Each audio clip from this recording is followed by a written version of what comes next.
Mindcrime Liberty Show with me, Swithin Dobson, and him, Tim Patton. Today we're going to discuss international conflict. How can we get perpetual peace? And why Kant's peace theory is wrong, or, well, not very much different than Hobbes's. In that, effectively, it would need a one-world government with the addition of technology.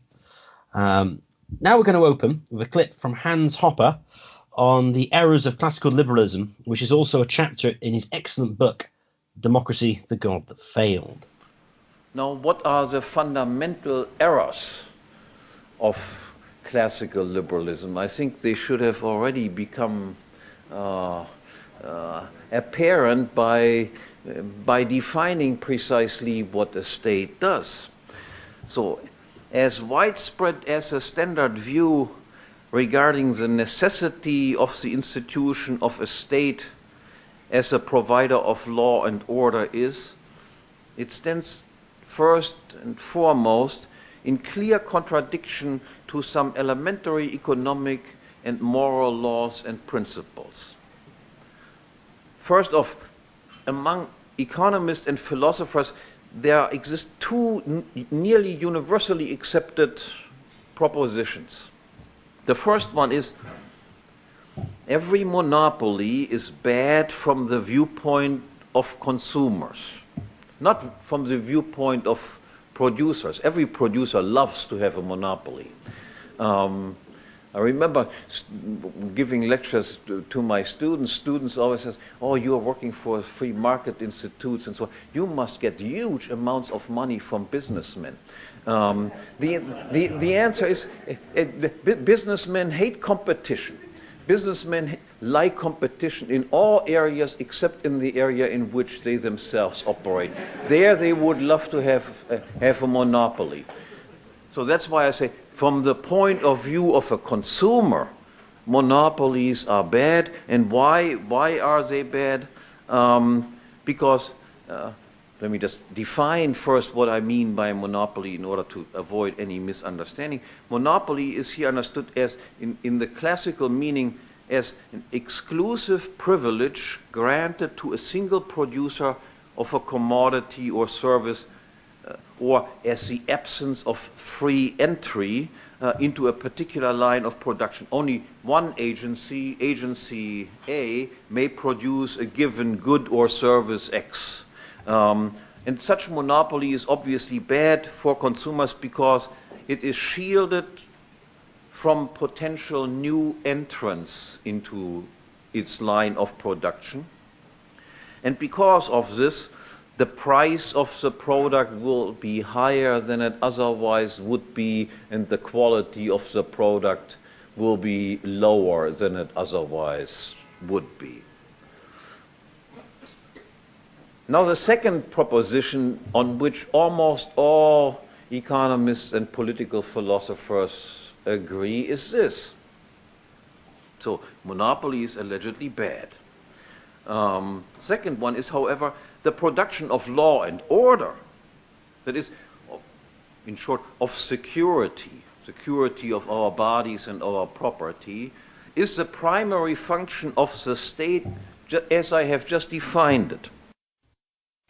As Hans Hoppe so clearly states there in the Democracy, the God That Failed, that the government is the idea. Now, it depends on how you define government, and that's going to be an on-running problem with both Kantian peace theories as all philosophical or economic or analytical discourses in general. But as Hans Hoppe clearly states, is that there's a fundamental contradiction between statist government and liberalism, if you properly understand liberalism.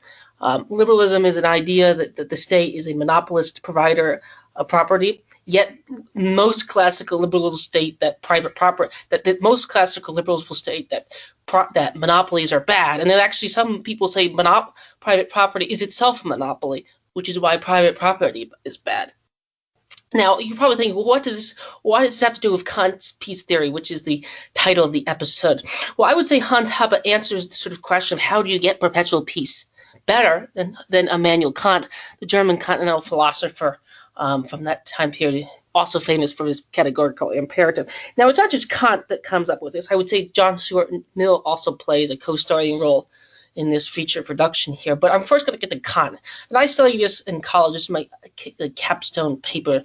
I was on this. And this is something interesting. It's part of my road to becoming a libertarian in this regard, and sort of a right libertarian. So Kant has this three-part thing. It's the idea that you're going to get perpetual peace with democracy, international organizations, and mutual trade.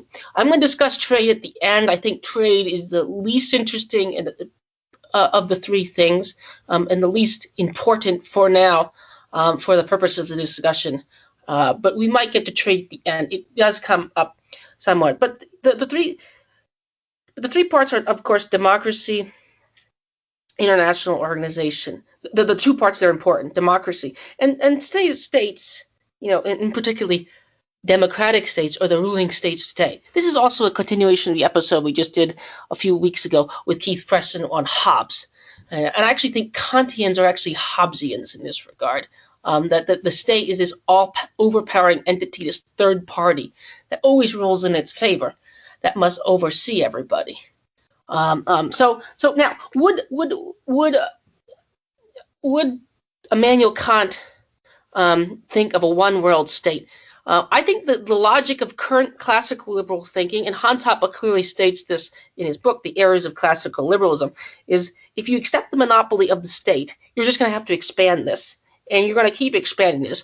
This shows up in the minarchist-anarchist debate all the time. If you think you need to have the government run the law and order, why don't I have the government run other things? There's just an arbitrary dispute here. It just keeps expanding. And as Keith Preston pointed out, why did he speak at a national anarchist conference? Why would an anarchist speak at a nationalist right-wing conference? Well, they have already one foot in the door as political scientists, theorists. State, there's conflict between states. The international system is defined by anarchy. And of course, anarchy is bad. Anarchy is how we get conflict. Austria and the United States, they're in a state of anarchy. Well, now they're probably in a state of vassalship, with Austria being below the United States. And actually, that's one of the arguments you can throw at the classical liberal. Well, this will be later in the episode.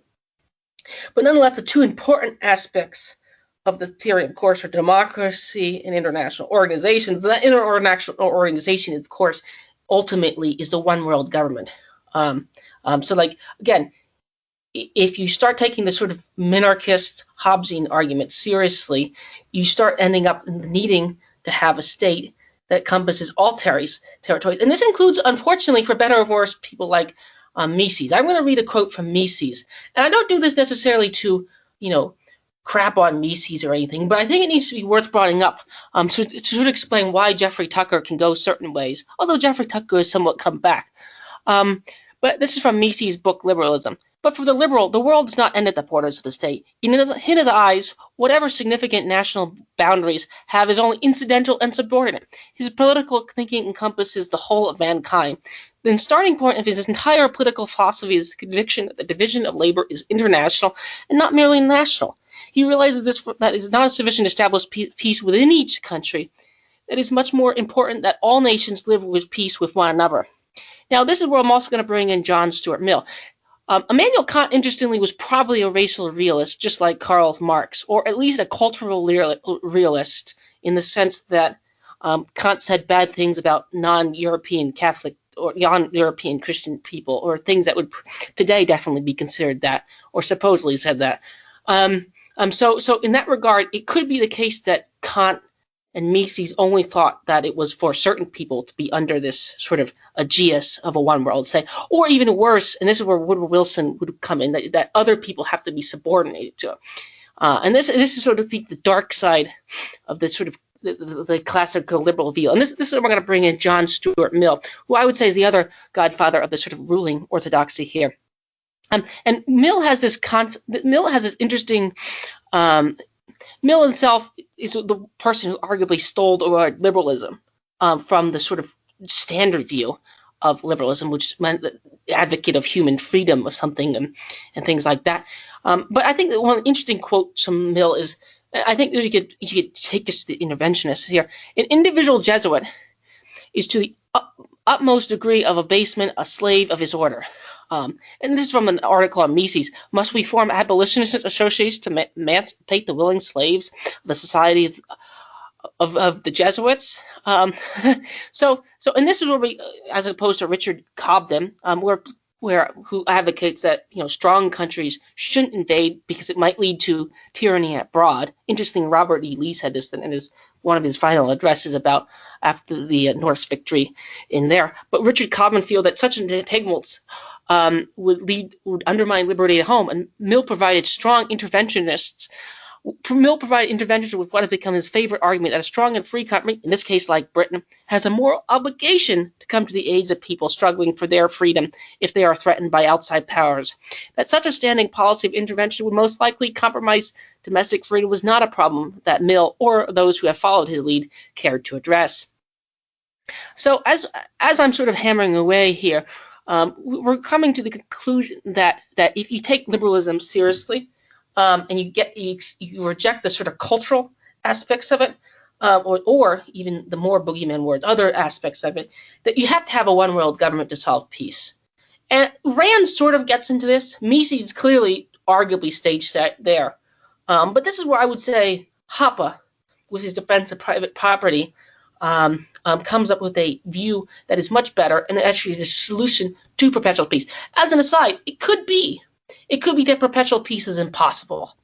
But then I would argue liberalism as an idea is itself dodgy or false, or we should unmask liberals. Liberals may be able to create peace, but it's not a particularly liberal peace if liberalism is defined as freedom, air quote, or it's a kind of strange kind of freedom. It leads to sort of obvious contradiction that show up in books like 1984 and Animal Farm that Orwell describes.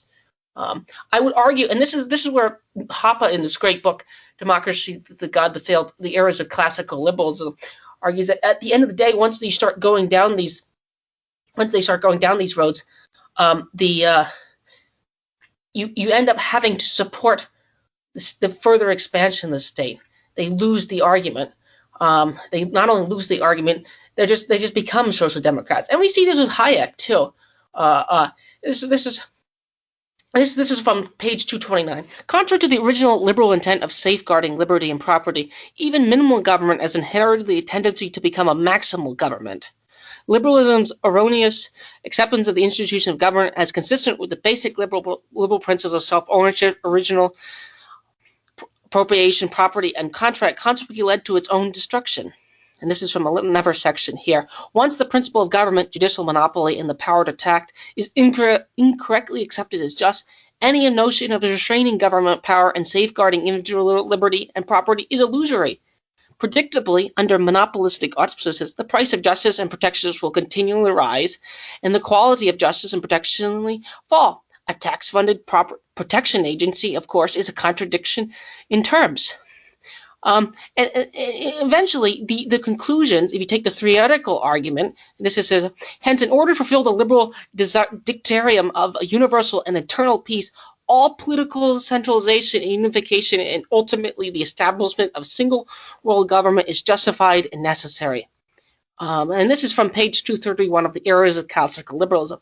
So this is where you take Kant, you take Mill, you take the sort of universalism that even people like Slavoj Žižek, and actually one of the reasons I like Slavoj Žižek, he's more honest about this, is Slavoj Žižek says that he's sort of a European chauvinist, and he says that Marx was a European chauvinist. And of course Keith Preston has a great article on Attack the System about how a Native American writes that Marxism is alien to Marxism is alien to me as Christianity. So, and when questions of indigenous people, the Marxists, of course, treated them equally, if not more poorly, than the Jeffersonian and Jackson expansionists did. So as we can see, that you take the minarchist argument seriously, the only way to get perpetual peace is through this state, and this one world state, which is a monopolist, and this will just lead to, I would argue, tyranny. It's quite simply unless you think that competition is bad. But then this is where Mises' whole argument about private property and competition would fall apart on the grounds that you can't have national defense, or you can't have peace. You can't get the production that you want. Now, I would say Hoppe is correct. Again, it could be that peace is impossible, but because humans are just bad. But this goes back to a great quote you made on the episode on the police force that you made. It's someone else's quote, of course. If men are so bad, if man in general is so bad, why would we trust them with the government? That's sort of the riddle. Why would you trust them with the Leviathan? Who watches the Leviathan? So it doesn't really answer the question of why the Leviathan would behave justly.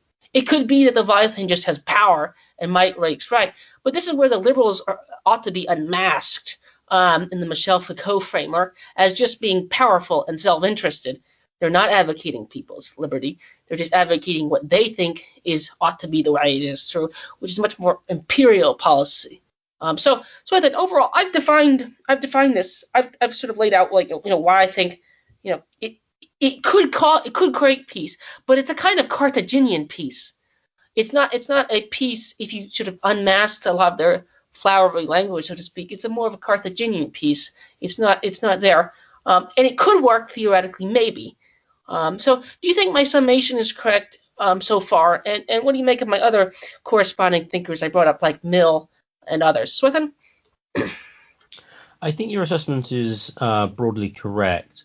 When you were speaking, I was thinking, well, what makes the liberal thinker different from, say, the nationalist thinker? Who's quite interesting because, in a way, you could argue that the nationalist thinker actually thinks man is more sociable and less prone to violence than the liberal does, because the nationalist will at least recognize, well, you can have our own state, and well, we can kind of cope with the other ones. We just have to keep away from them a bit, keep ourselves to ourselves. But we're not necessarily. I mean, few self-described nationalists are going to think, well, what we need to do is to go to invade every. And obviously, there may be some local territorial disputes, as you got historically you got. But you're not going to get, well, you know what, we really ought to expand to a world imperium when it comes to a state. So the liberal who is a statist oddly is more pessimistic than the nationalist or the conservative, as you could say, which is interesting considering that it's the conservatives who tends to be argued to be an essentialist when it comes to human nature, whereas the liberal will take sort of the Lockean tabula rasa view. So I think that is an interesting contrast. As well with the liberal, with respect to John Stuart Mill, I think you're correct that a lot of the liberals these days, or maybe historically, I mean, they wanted to portray themselves as, we want to be free of restraints, but they just wanted to impose their own, which I think you have a natural progression to sort of like democratic socialism. I think your point on Hayek is quite interesting there. It's sort of it's not exactly a minarchist at any point, but approaching there, and then veers quite closely to sort of social democracy, and I think that's quite accurate. It would seem, in a way, well, I suppose this is true of the liberal to some extent. He wants the individual to do what he wants with no restraints from, crucially, the state or society as a whole, because Mill is quite big on that with respect to freedom of speech. The imposition of social sanction, etc., could be more of a problem than the state itself. Although I suppose we get a contemporary version of that now with sort of big tech, etc., but that's another topic. But I think in a sense, what the liberal wants to do is to basically have a high level of UBI and to do what he wants. I think that's what the Mill would ultimately sort of want, in a sense. Although that said, of course, Mill would want the liberal to be against the old order, because otherwise that's not really truly liberal. Because what liberal is just to be opposed to tradition, to be opposed to the church or anything like that. And so, today I could see him sort of being an enthusiastic supporter of the science is real, stay at home, save lives, etc., and being actually quite a large proponent of lockdowns, which is interesting aside. A lot of the liberal, inverted commas, free market think tanks, almost all, with the exception of the Mises Institute, or some of the explicitly anarchist ones, have all been really full bore into the lockdown stuff, which is, something to be taken note of, shall we say. Yeah, the liberal, if it's a statist liberal, he is going to tend to a world state, and that's the issue also with Hobbes, and that's where I think Hoppe is correct. Although interesting, you could make the claim though that Hoppe actually advocates for, I suppose you got into in the intro, the private property owner is almost a sovereign in his own area, which is interesting though, because that's almost like a more of a sort of conservative nationalist position as a solution, except rather than having, say, I don't know, 400 countries in the world, you should have like 7 billion, and the more countries the better. And then that sort of nicely goes over to the idea of now this isn't to do with peace as such, but the idea of competitive dictatorship that David Friedman mentions, in contrast to the sort of anarcho-syndicalist, libertarian socialist type arguments of Richard Wolff, I think he's called. I can never get his name right. It's Wolff, but I can't remember his first name. I think the liberals' error, at least when it comes to, liberals' error is manifold, but you're certainly right that the statism, that there's no real way of avoiding the internationalism. And you actually see that interestingly. Some of the self-described classical liberals will support institutions like the European Union, less so the United Nations, but although there could well be, maybe I haven't come across them, but they're very supportive of these international bodies creating order in around the world, because otherwise, you'd have local territorialists, which you need this sort of larger body. So I think your statement is correct. I mean, you do get the interesting question though, what constitutes a state, etc., etc. But the idea that private property and clear property boundaries, and they are assigned to a particular owner, and there's no forced dispute resolution or taxation, I think is definitely a way that peace could be generated, at least in principle. Yeah, in principle, it could be generated that way. As I say, I mean, you could take the sort of pessimistic view on human nature and just say conflict's inevitable no matter what system you have. But I would argue that Hoppe is correct in the sense that it exacerbates conflict, the sort of Kantian system. And this is where R.J. Hummel, who actually believes in the Kantian peace theory himself, ends up sort of, ironically, he believes in the Kantian peace theory himself, point out that in some ways the last 2 centuries, add this century too, last 3 centuries have been more deadly in some ways. But again, that's dependent on data, how do you calculate deaths, how do you calculate battlefield deaths, how do you calculate other deaths too. Interestingly, speaking of, you're talking about liberals being advocate, free market liberals being advocate of lockdown policy. It's also true that like the American Libertarian Party under Nicholas Swarzak interestingly had a recent dispute. As Joe Jorgensen said in debate, you have to be actively anti-homophobic. You can't just be agnostic on this. And I'd argue that the liberal peace theory, you brought up John Stuart Mill, people are free to do what they want to do under a UBI system, or they can't join a Jesuit order. That's one thing that they're not free to do. And Mill, he's a slave to his order. I'd argue that liberal peace theory can only work and really work if everyone, first of all, believes in the liberalism, and this includes social democracy and neoconservatism and other things. The outliers, of course, are sort of Hoppe, Rothbard libertarianism, as well as market anarchism, left market. But even the left market anarchists like Chomsky, they're too much of liberals to actually, to me, to be. They buy too much into the cultural aspects. So you have to be somewhat be willing to be an outsider in this regard. But if this peace theory that Kant describes can only really work if everyone believes in the same variety. So if there's some power to enforce it. And Mises actually complains that the League of Nations didn't work because it didn't have enough teeth. It doesn't really answer the question. I mean, this is a benevolent dictator of the world. I mean, now that could be a king.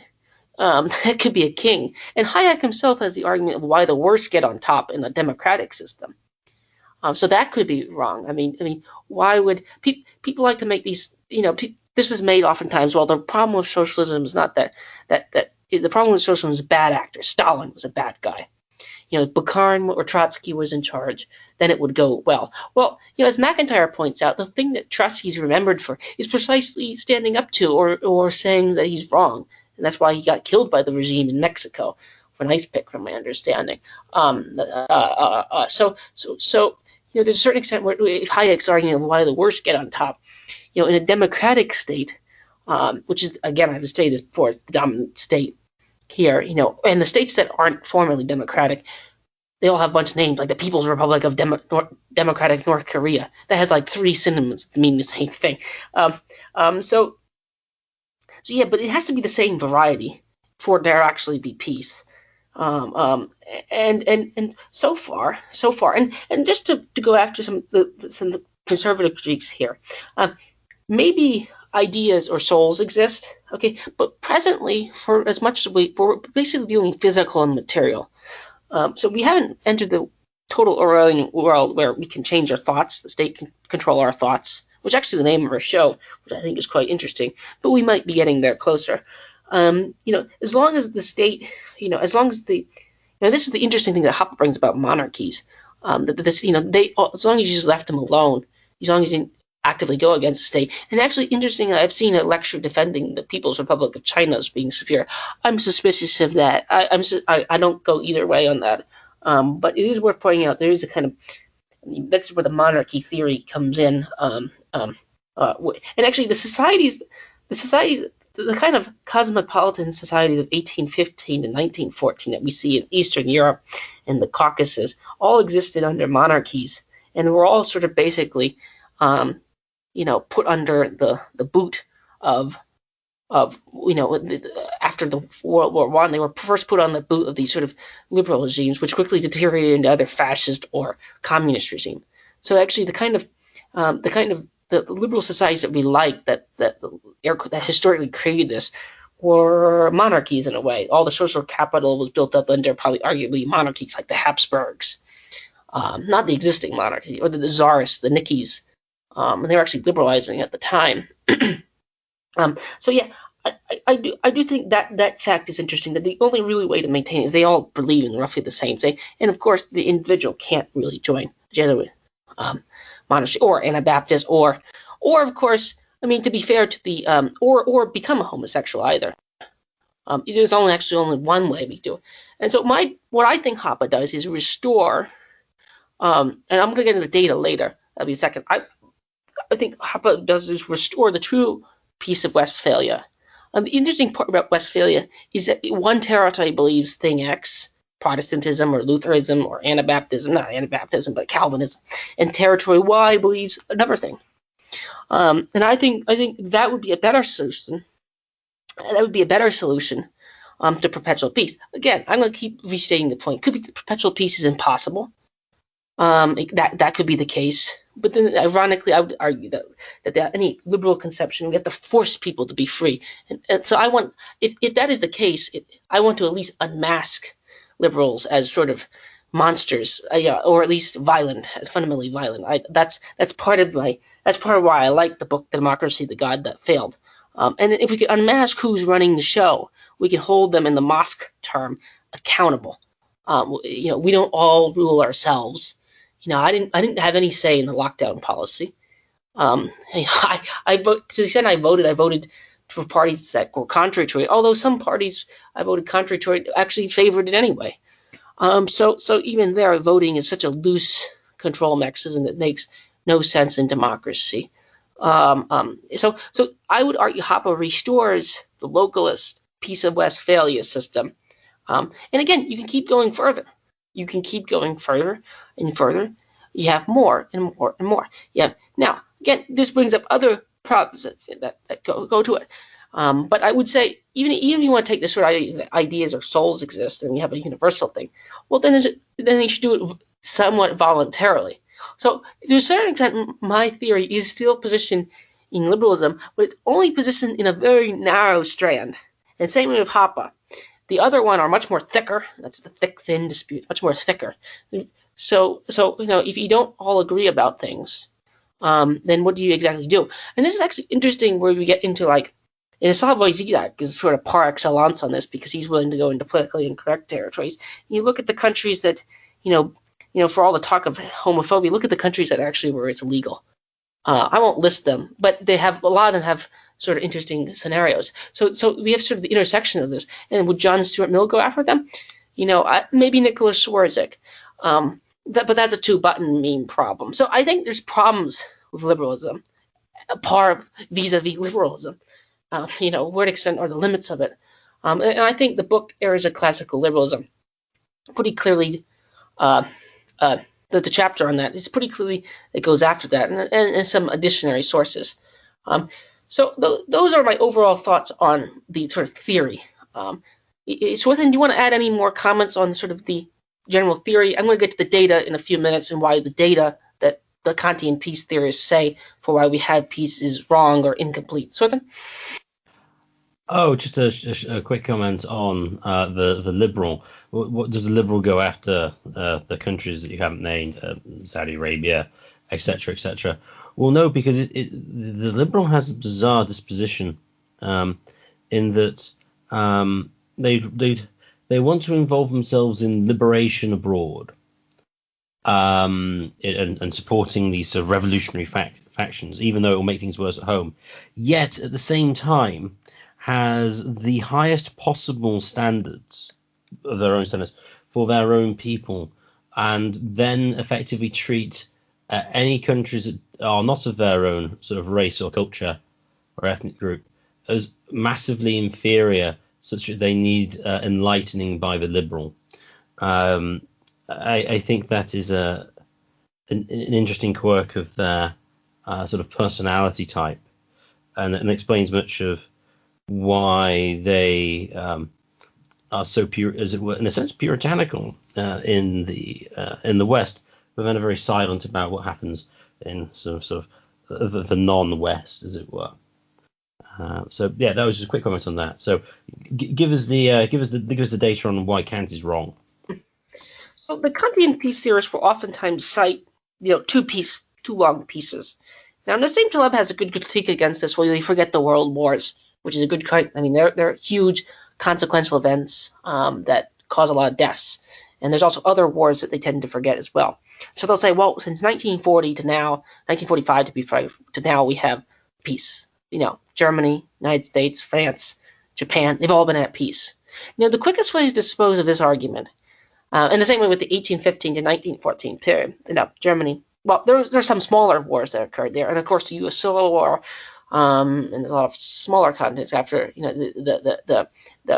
the Congress of Vienna, that period. They'll argue that is, we just need to expand that and make that stronger, which is what we need to have an international organization. The quick way to dispose of this, which actually interestingly Marxists are very aware of, and actually Russia is very aware of this. And there's actually one that Russian political science, Russian conservatives are very aware of this.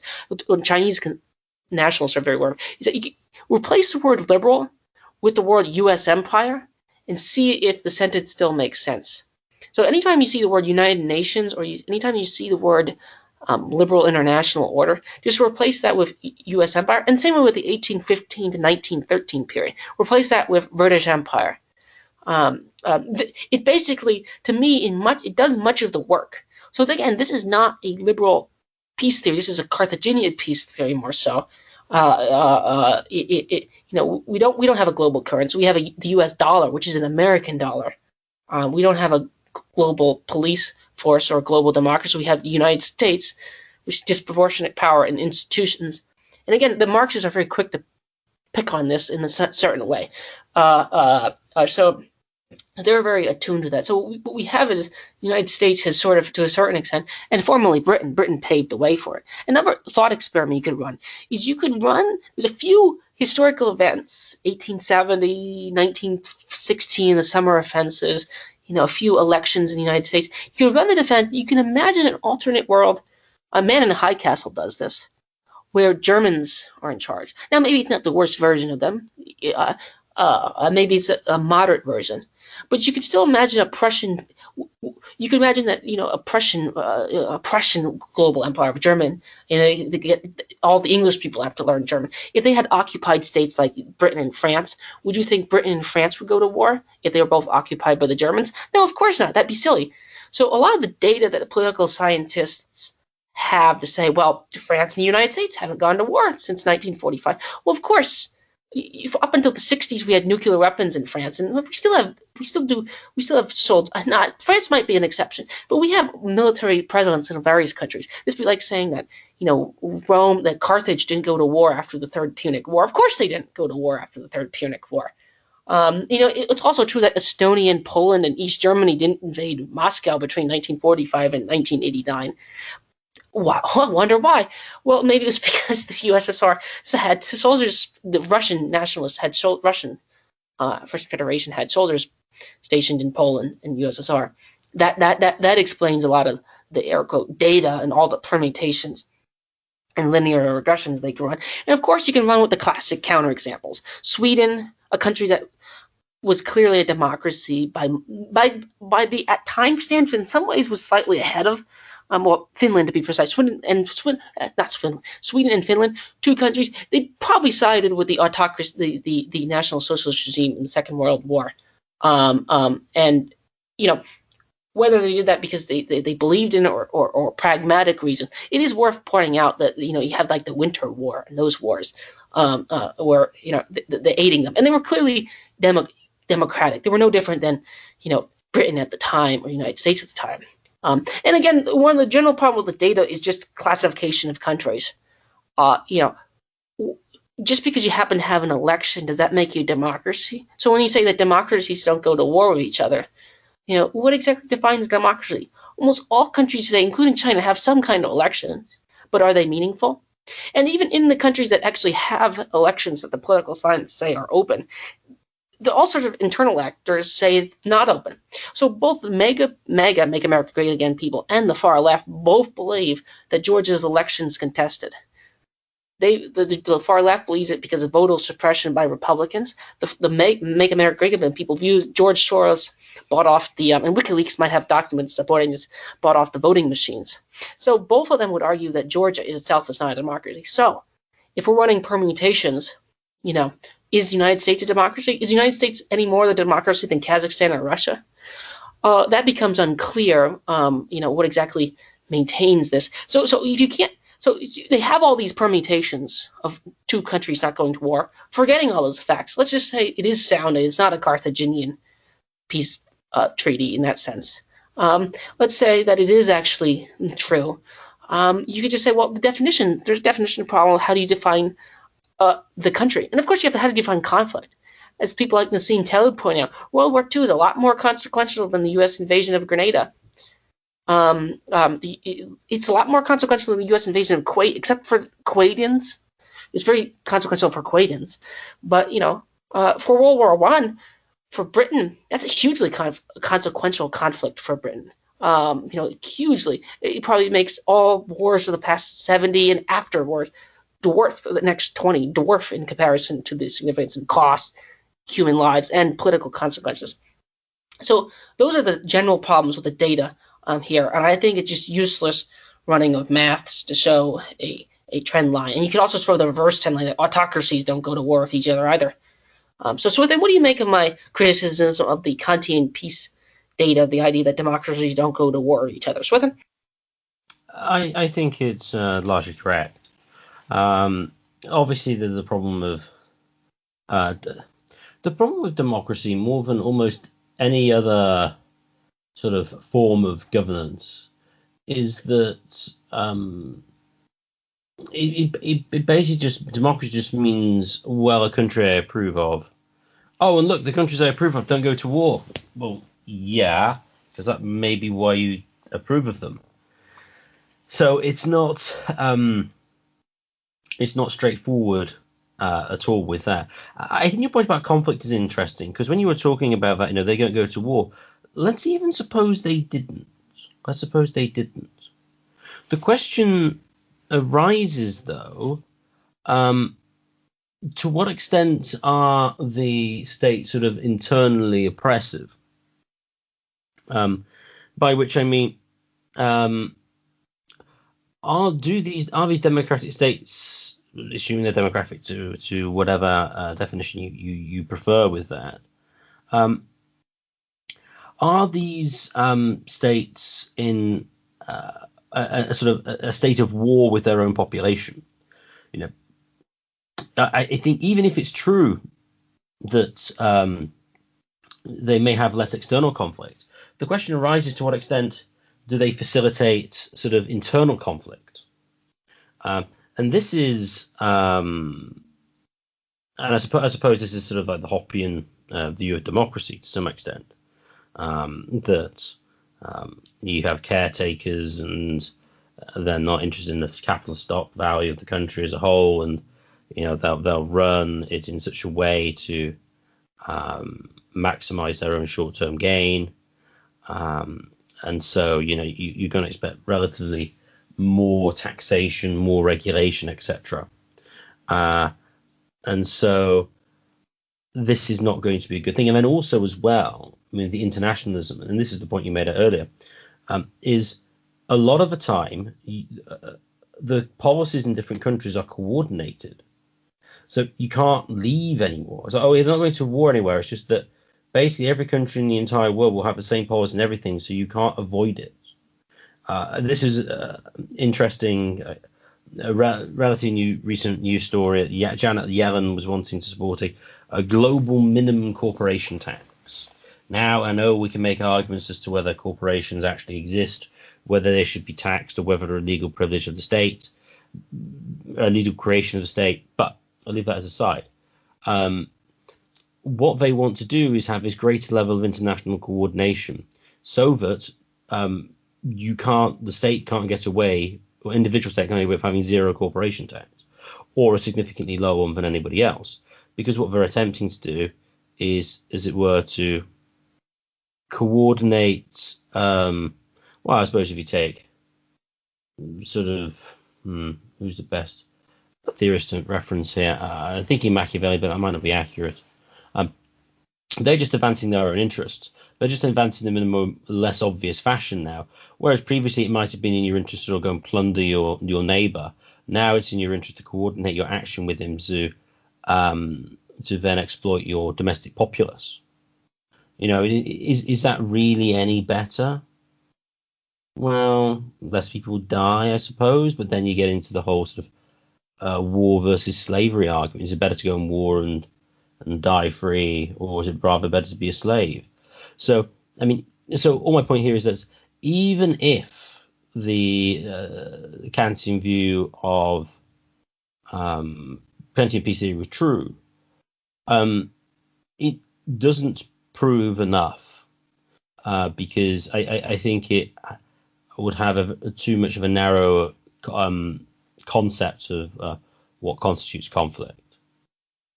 The final leg of it would be the final part of our discussion is trade. This is probably the shortest one, just because of the relationship between economics here. To some extent, it's already subsumed here. I've already somewhat discussed economics areas. You can write a free. You don't need a 1,500-page document to have a free trade treaty. You need to have 2 sentences. maybe even one. Maybe in a paragraph, if you're being generous, you could have a free trade treaty. So things like NAFTA and EU, which were supposedly free trade, are not about free trade. They're about, this is where your point about advocating protectionists narrowly is and just doing it for other reasons is spot on. I mean, this is more about Greece taking advantage of German taxpayers, or Germans taking advantage of their central bank privileges to go after others, and vice versa. And the same way with the United States. It's more about Vermont receiving air bases for F-35s, supported by Bernie Sanders, paid for by other taxpayers, and vice versa. Things go both ways. You get this, who exactly exploits whom here. It's a sort of a complicated matrix of transactions here. And this also brings up the protectionist claim here, which is this is one of the tricky parts, which separates the sort of the Pat Buchanan types and the other sort of national conservatives and the mercantilists. They say, well, we need to have protection. We don't want to deal with if now. My libertarian liberal economics answer is, which actually is quite strange. It's going to come to a strange conclusion. If, let's say, Malaysians are they're exploiting their workers and they're paying them on the cheap and sending T-shirts to the United States or Britain for Western consumers to buy them on the cheap, the sort of Jeffrey Tucker libertarian economist answer is let them exploit them. This is actually an interesting conclusion that comes to, if you view them as they're underpricing their goods based on what their actual costs are, they're actually impoverishing themselves. This also shows up in the immigration debate, the brain drain argument, which actually one of the reasons why the Soviet Union, one of the formal reasons why if you push them would argue why they defended their wall. Well, we provided you with your education, now you need to provide us, the state, with the gains to that education in that regard, viewing you almost like a serf. So this is where Hoppe's private slave argument comes in play here as well. But the trade argument to me is interesting because, of course, you could write a one-sentence paragraph to describe trade. You don't need some 1,500. And all those 15,000, some of these treaties are even longer. You can write a ton of rules in there to favor. Who are you going to favor? You're going to favor the megacorps.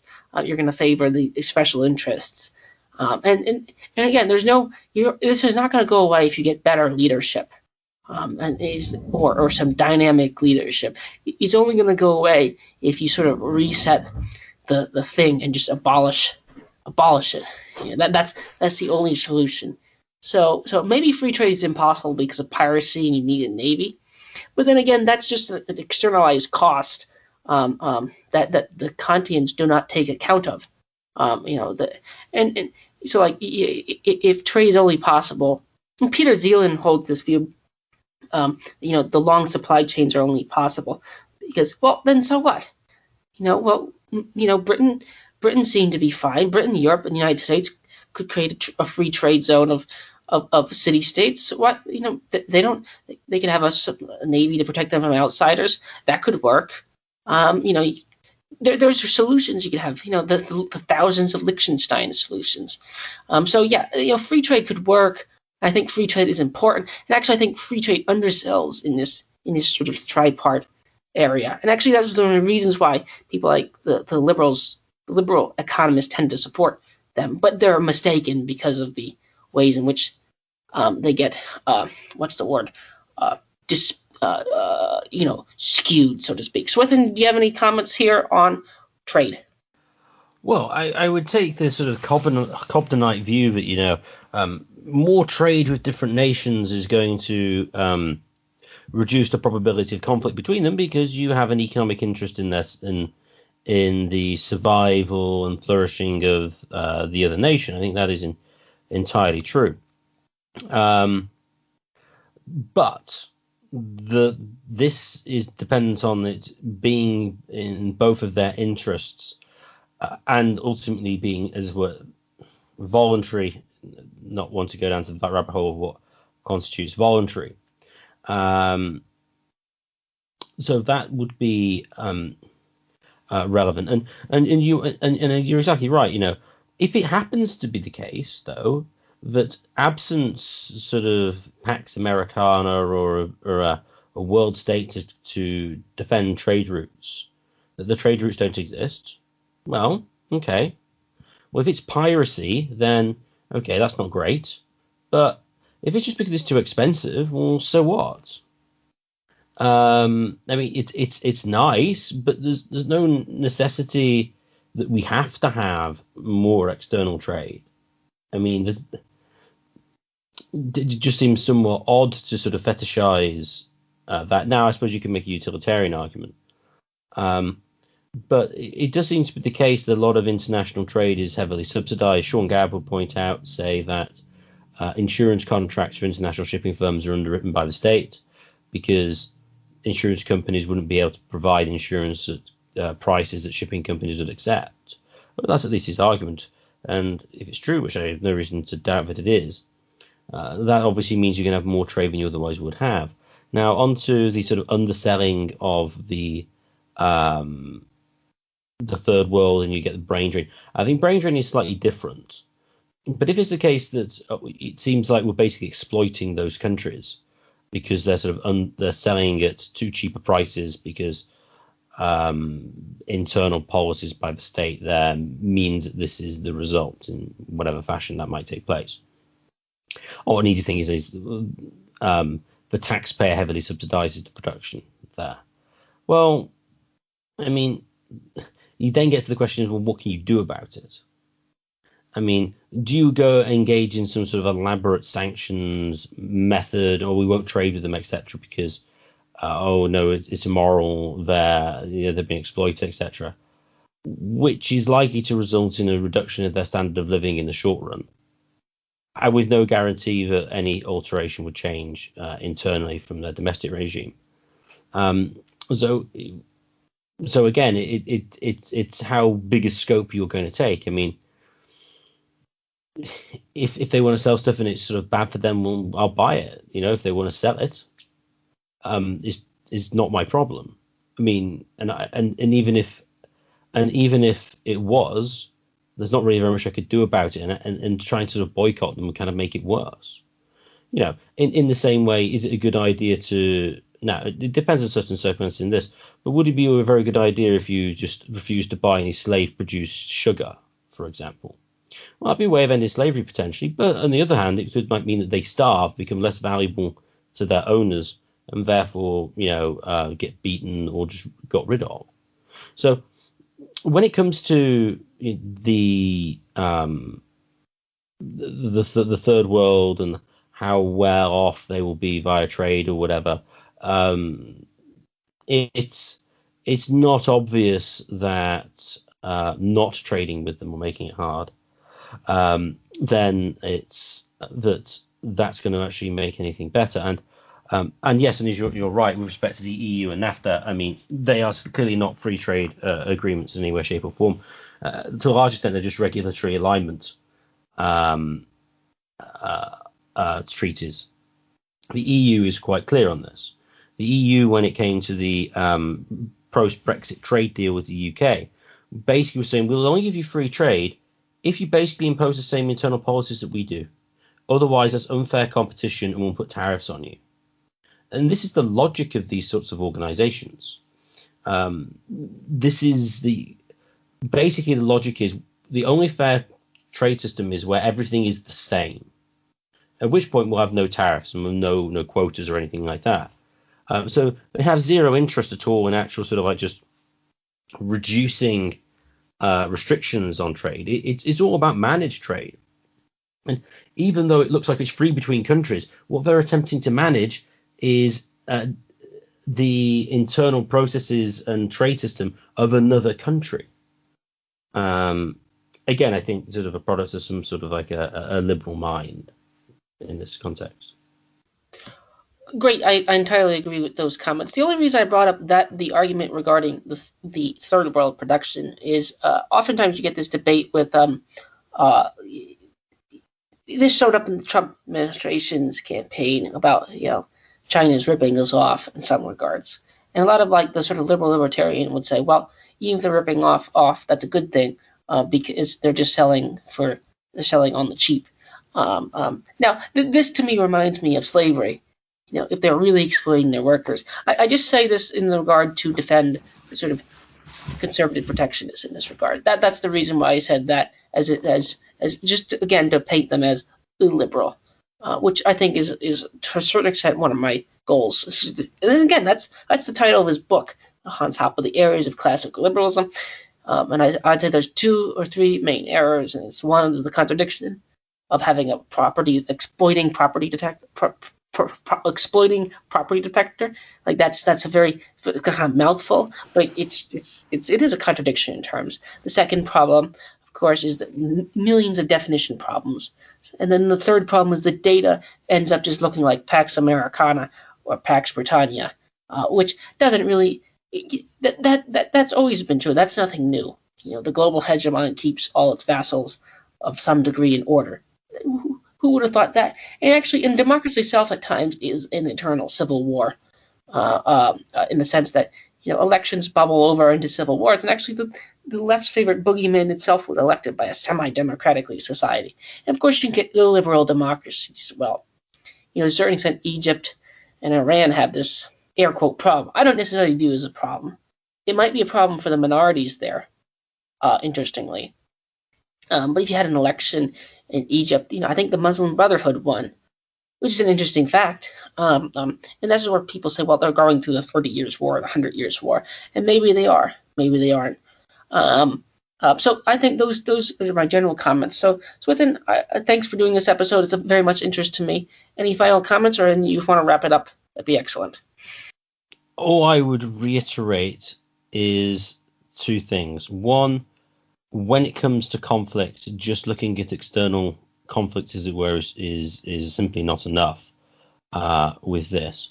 And also the point that actually that I think is the most interesting is that this liberal statist actually has a more negative view of people than does the conservative. The conservative thinks you can basically have different countries, and they might have some disputes, but they fundamentally aren't going to be in a Hobbesian war against all. At least not in certain thinkers, at least. Whereas the liberal would see this as a necessary conflict, a necessary result of it, and therefore require a one-world state. I think that difference is interesting. Just now, I'd like to thank everyone for listening. If you enjoyed this, please share it with your friends and family, and subscribe to us on YouTube and Podbean. The more subscribers we get, the higher we get in the rankings, and the more people can enjoy this content. And if you'd like to contact the show for any reason, please contact us at mindcrimelibertyshow@gmail.com. That's mindcrimelibertyshow@gmail.com.